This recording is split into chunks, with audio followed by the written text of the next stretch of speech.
Hello.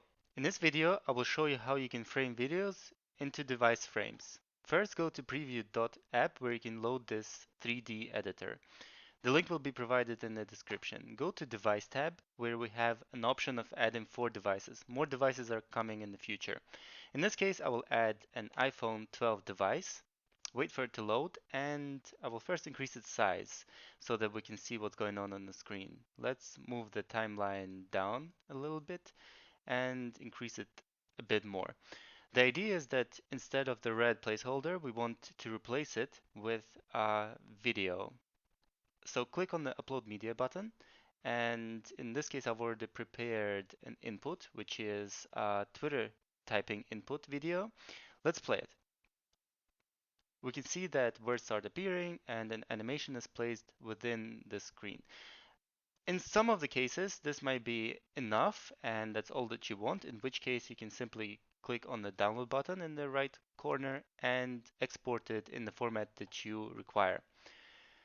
However, I will spend some time showing that we can customize everything even further to make it a more professional feel. Everything is fully customizable from the device to the editor, well, canvas and backgrounds themselves. So let's go to the background tab and change the background from white to something else. Click on the device and change the color of the device as well. Let's change it to blue.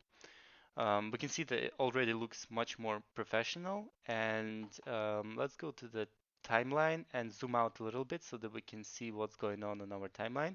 Let's reduce the duration of our animation to 7 seconds and play it.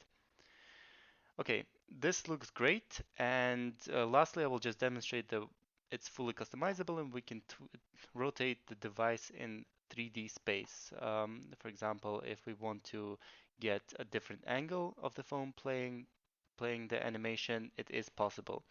If we want to do it visually instead of typing numbers and using the slider, we can go to Edit, toggle rotate, and a visual rotation tool appears, which can help us in visually rotating the device in 3D space. Once you're happy with your mockup, you are done. Simply click on download and render it.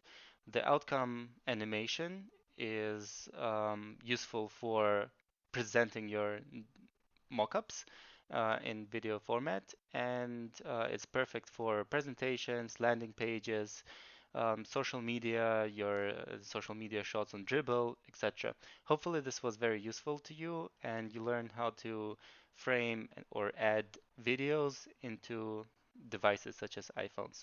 Thank you for watching.